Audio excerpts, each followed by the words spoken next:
इज्जत वो चीज है जो अगर किसी इंसान की जिंदगी में नहीं है तो वो मुर्दे के समान है।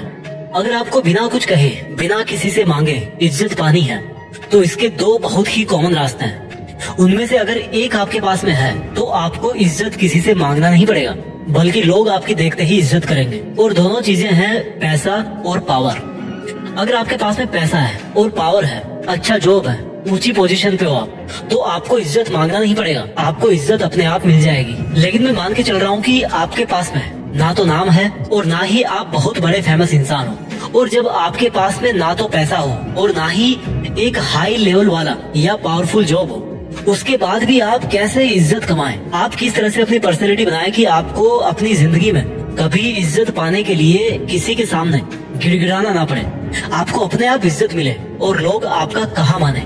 ध्यान से सुनना मेरी बातें। इज्जत मतलब respect. R for respect and R for reflection. Respect means reflection and the respect is reflected and it's not received और डिमांडेड। इज्जत टकरा के वापस आती है, ना कि कोई आपको देता है। समझिए इस बात को। अगर आपकी कोई इज्जत नहीं करता तो एक चांस तो ये बनता है कि भाई उस अगले बंदे को आपकी तरफ से भी कोई इज्जत नहीं मिल रही है, और जब अगले बंदे को भी आपसे इज्जत नहीं मिल रही है तो वो आपको इज्जत नहीं देगा। Respect is not one sided, it's a prepaid service. Prepaid क्या होता है? जब पहले आप कुछ पे करते हो, जब आप पहले कुछ देते हो, फिर उसके बाद में आपको वापस कुछ मिलता है। लेकिन अगर आप तो बहुत इज्जत दे रहे हो अगले को, बट अगला बंदा है ना, वो आपकी बिल्कुल भी इज्जत नहीं करता, आपका अपमान करता है, आपकी बात नहीं मानता, आपको कुछ भी बोल देता है। आप भले ही कितने सही हो, लेकिन वो उस बंदे की मानेगा जो भले ही गलत है लेकिन जिसकी इज्जत वो करता है। तो ऐसा क्यों होता है? देखो भाई, सामने वाले बंदे के मन में क्या होता है, आपकी एक इमेज होती है। आज आपका स्टेटस क्या है, आप कैसा बोलते हो, आप कितने अपने शब्दों पे खरे हो, इन सब चीजों को अगले बंदे ने ऑलरेडी अपने दिमाग में बिठा रखा है। और अगर उनको ये लगता है कि आप इज्जत पाने के लिए डिजर्व करते हो तो वो आपकी इज्जत करेंगे। अब ये इज्जत पाने के लिए डिजर्व कैसे करें? इसके अलग अलग रास्ते हैं और यहीं से आपको मेरी बातों को ध्यान से समझने की जरूरत है। मैं आपको 5 ऐसे टिप बताने वाला हूँ। टिप नंबर 1, अगर आपकी जिंदगी में कोई मकसद है, आप उसके लिए जी जान से मेहनत कर रहे हो, तो कुछ लोग तो ऐसे होंगे जो आपसे नफरत करेंगे, आपसे जलेंगे कि कहीं आप उनसे आगे ना निकल जाओ। पर वहीं पर बहुत सारे लोग ऐसे होंगे जो आप पर ट्रस्ट करेंगे, जिनको ये लगेगा कि यार ये बंदा है ना, ये सच में मेहनती है और ये बंदा सच में लाइफ में कुछ कर भी लेगा। इस बंदे को अपने टाइम की कदर है, ये ना खुद का टाइम बर्बाद करता है और ना दूसरों का टाइम बर्बाद करता है। इसकी लाइफ में एक गोल है और इसको दूसरे लोगों की चुगली करने का ना तो टाइम है और ना ही इंटरेस्ट है। तो अगर ऐसी इमेज बनेगी आपकी किसी के दिल में, किसी के विचारों में, तो फिर वो इंसान आप पर धीरे धीरे ट्रस्ट करना शुरू करेगा, आपसे बातचीत करेगा, आपसे कुछ सीखने की कोशिश करेगा, आपसे इंस्पायर होगा और आपकी इज्जत भी करेगा। मैं ये नहीं कहता कि अगर आप लाइफ में मेहनती बन जाओ और अपना एक गोल सेट करो तो हर कोई आपकी इज्जत करेगा, बट ऐसा करने से मैक्सिमम चांस है कि लोग आपको ये नहीं बोलेंगे कि यार ये तो बंदा फालतू में बैठा रहता है, इसके कुछ काम धाम तो है नहीं। वो आपकी इज्जत करे या आपसे जले, इन दोनों का रीजन एक ही होता है कि आप उनसे बेटर हो। तो अगर आपकी इज्जत ना करके लोग आपसे जल भी रहे हैं ना, तो this is also good sign कि आप उनसे बेटर हो और आप आज या कल इज्जत पा ही लोगे। और ना भी पाओगे तो आपके पास पैसा और पावर तो आ ही जाएगा। तो ये था पहला पॉइंट कि you must deserve to be respected.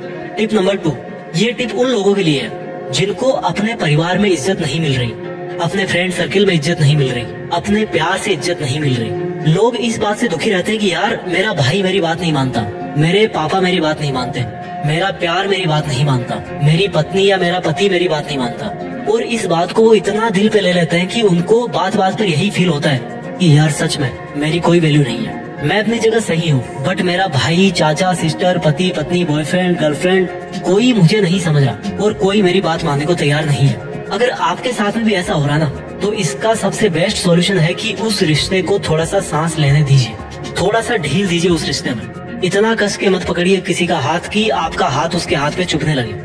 इतना मत खींचिए उस रिश्ते की डोर को कि वो टूट ही जाए। बात बात पर आजमाते ही मत रहिए उस रिश्ते को कि देखें अब ये मेरी बात मानता है कि नहीं मानता। थोड़ा सा विश्राम दीजिए उस रिश्ते को, थोड़ा सा स्पेस दीजिए उसमें, कुछ दिनों के लिए दूरी बना के रखिए। और इसके पूरे चांस है कि 2-4 दिन बाद आपको खुद को भी फर्क नहीं पड़ेगा, आप पहले से ज्यादा बेटर रहोगे और अगले बंदे के साथ रिलेशनशिप भी थोड़ी स्मूथ होने लगेगी। अगले बंदे को भी सोचने का टाइम मिलेगा, उसको भी थोड़ी आपकी कमी फील होने दीजिए। धैर्य रखिए, जबरदस्ती करने से कुछ नहीं मिलने वाला। समय सबसे बड़ा हथियार है किसी भी रिश्ते को संभालने के लिए और किसी भी रिश्ते को भुलाने के लिए। टिप नंबर 3, मेरे पास एक बार इंस्टाग्राम पे मैसेज आया किसी भाई का कि वो एक लड़की को बहुत पसंद करता है और वो कैसे भी करके उसका दिल जीतना चाहता है, लेकिन वो जो लड़की है उससे नाराज है और ये लड़का उससे काफी बार माफी मांग चुका है, लेकिन कुछ तरीका काम नहीं कर रहा। मैंने उससे पूछा वापस मैसेज करके इंस्टाग्राम पे कि भाई कितनी बार माफी मांग चुके हो? बोला याद नहीं, जब भी मैसेज करता हूँ सॉरी लिख के ही भेजता हूँ। मैंने कहा आज से बंद कर दो माफी मांगना। बोला फिर तो कभी नहीं मानेगी वो। मैंने कहा बात तो मानो मेरी, अब से उसको सॉरी मत बोलना, कुछ भी मत बोलना, थोड़े दिन रुक जाओ और अपने करियर पे ध्यान दो। इस बात को फिर मैं भी भूल गया और शायद वो भी भूल गया हो। और 5-6 महीने बाद मेरे पास उसका मैसेज आया कि उसने एक एग्जाम निकाल ली है और उसकी अच्छी जॉब भी लग गई है और वो पहले की तुलना में काफी बेहतर है। मैंने उससे पूछा कि भाई आपके प्यार का क्या हुआ? बोला सर उसके चक्कर में तो मैं 1 साल से भटक रहा था, लेकिन अब 5-6 महीनों में समझ गया कि मेरे पास और भी बेहतर और प्रोडक्टिव काम है करने को। I was really happy to know कि जो एक सिंपल लाइन मैंने उसको बोली कि मेरे पे विश्वास रख, उसको जरूरत से ज्यादा सॉरी मत बोल और अपने काम पे ध्यान दे, and it really worked for him. और अब अगर वो अगला इंसान इसको कभी लाइफ में मिलेगा, कभी टकराएगा, तो क्या वो इसकी इज्जत नहीं करेगा? करेगा भाई, बिल्कुल करेगा। और ना भी करे तो इसका क्या नुकसान हो रहा है, इसको क्या फर्क पड़ रहा है? देखिए हम में से बहुत सौ की आदत है कि हम बिना वजह सॉरी सॉरी सॉरी बोलते रहते हैं। मेरा मानना है कि 2 बार सॉरी बोलो, 3 बार सॉरी बोलो, बहुत ही कोई खास इंसान आपकी जिंदगी में तो 4 बार सॉरी बोल लो, 5 बार सॉरी बोल लो यार, यहाँ तक ठीक है। 100 बार या 1000 बार सॉरी बोलने की जरूरत नहीं है। इतना भी मत झुकिए कि आपको वापस उठने में तकलीफ हो, आपकी सेल्फ रेस्पेक्ट डाउन हो जाए। अगला बंदा तो आपकी इज्जत नहीं कर रहा, कहीं ऐसा ना हो कि आप भी खुद अपनी इज्जत करना बंद कर दो। देखिए दूसरों को ऐसे ट्रीट करो जैसा आप अपने आप को ट्रीट होता हुआ देखना चाहते हो, लेकिन इसी सेंटेंस को मैं थोड़ा सा और मॉडिफाई कर रहा हूँ कि खुद अपने आप को भी ऐसे ट्रीट करो जैसे आप दूसरों के द्वारा खुद को ट्रीट होता हुआ देखना चाहते हो। टिप नंबर 4, इमोशंस को मैनेज करके बात करना सीखिए, या दूसरे शब्दों में कहूँ तो डिसिप्लिन रहना सीखिए। आजकल ऐसा हो गया ना कि अधिकतर लोगों को नहीं पता कि वो क्या बोल रहे हैं। थोड़ा सा किसी ने उनका अपमान क्या कर दिया कि गुस्सा आ गया, और गुस्सा आया भी तो ऐसा आया कि भाई किसी की सुनने को तैयार ही नहीं है वो। क्या करवा लोगे गुस्सा करके? गुस्सा आपकी ताकत की पहचान नहीं है, ये आपकी कमजोरी की पहचान है, और कमजोर होके आपकी इज्जत कम ही होगी, ज्यादा नहीं बढ़ेगी। लोग रोने लगते हैं, गिड़गिड़ाने लगते हैं। क्यों भाई? क्या खुद पर इतना भी भरोसा नहीं कि इज्जत को भीख की तरह मांग रहे हो? लोगों में ईगो आ जाता है अगर वो जरा सा कुछ बन जाते हैं तो, कि मेरे से बेहतर तो और कोई भी नहीं है। अपने शब्दों को इतना सस्ता मत बनाओ कि कुछ भी बिना सोचे समझे बोले जाओ, इमोशंस में बह के कुछ भी बोल जाओ। अपने शब्दों की कीमत को पहचानो। यस और नो में कितनी ताकत है। दुनिया के सबसे ज्यादा पावरफुल वर्ड्स मानता हूँ मैं यस और नो को। अगर आपने सही समय पर सही शब्द कहना सीख लिया और लिमिट में बोलना सीख लिया तो इसके 2 फायदे होंगे, आपकी इज्जत भी होगी और आप पहले से ज्यादा खुश भी रहोगे। Become the person of your words.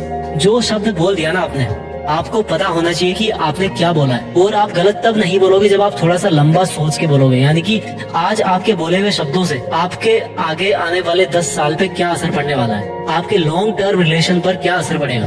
कहने से ज्यादा सुनना और समझना सीखिए। ऊपर वाले ने 1 जीभ और 2 कान इसीलिए दिए हैं कि सुनो ज्यादा और बोलो कम। टिप नंबर 5, अपनी फिटनेस को मेंटेन करके रखिए और अच्छा दिखिए, साफ सुथरे कपड़े पहनिए। मुझे एक चीज बताओ, आपके सामने अगर कोई एक भिखारी आता है फटे पुराने कपड़े पहन के, तो आप उसको उसी नजर से देखोगे। लेकिन वहीं अगर आपके सामने एक डॉक्टर आता है ऑपरेशन थिएटर से निकल के अपनी यूनिफॉर्म में, तो आप उसको बहुत इज्जत दोगे। आप क्या पहनते हो ये दिखाता है कि आपका स्टेटस क्या है और आप कैसा अपने बारे में सोचते हो। वो जो डॉक्टर है ना, उसने अपना व्हाइट कोट ऐसे नहीं कमाया, मेहनत करी है उसने खूब। अगर आपके सामने कोई पुलिस की ड्रेस में आता है तो आप उसको भी अच्छी खासी इज्जत दोगे। अगर आपके सामने कोई आर्मी की ड्रेस में आता है तो आप उसको भी बहुत अच्छी इज्जत दोगे। कहने का मतलब है कि आपके कपड़े, आपकी यूनिफॉर्म, आपकी फिटनेस आपको बहुत इज्जत दिलवाती है। हो सकता है आप एक डॉक्टर ना हो, एक पुलिस ऑफिसर ना हो, एक सोल्जर ना हो, लेकिन आप जो भी कपड़े पहन रहे हो उनको तो ढंग से पहन ही सकते हो ना। बाकी सभी टिप्स के साथ भी इस टिप को यूज करके देखिए, जरूर असर पड़ेगा। मैं जल्दी से 5 टिप्स को रिवाइज कर देता हूँ कि किस तरह से आप ज्यादा बेहतर तरीके से इज्जत पा सकते हो। पहला टिप है कि अपनी लाइफ में एक मकसद रखिए। You must deserve to be respected. Tip number 2, रिश्तों को थोड़ा सा सांस लेने का मौका दीजिए। रिश्तों में थोड़ी सी ढील दीजिए, जरूरत से ज्यादा उम्मीद मत कीजिए। टिप नंबर 3, बिना मतलब की माफी ना मांगे, जरूरत से ज्यादा माफी ना मांगे। इससे बेहतर है कि आप अपने आप को बेहतर करने पर ध्यान दें। टिप नंबर 4, इमोशंस को मैनेज करके बात करना सीखिए। और टिप नंबर 5, अपनी फिटनेस को मेंटेन रखिए और अच्छा दिखिए, साफ सुथरे कपड़े पहनिए। आई होप आपको ये वीडियो बहुत अच्छा लगा होगा। मैं आपके लिए लेकर आता रहूंगा इसी तरह के और भी अच्छे अच्छे वीडियोस। अगर आपको ये वीडियो पसंद आया तो इस वीडियो कमेंट सेक्शन में लिख के मुझे जरूर बताइएगा। जीत फिक्स चैनल को सपोर्ट करने के लिए आपका बहुत बहुत धन्यवाद। जय हिंद।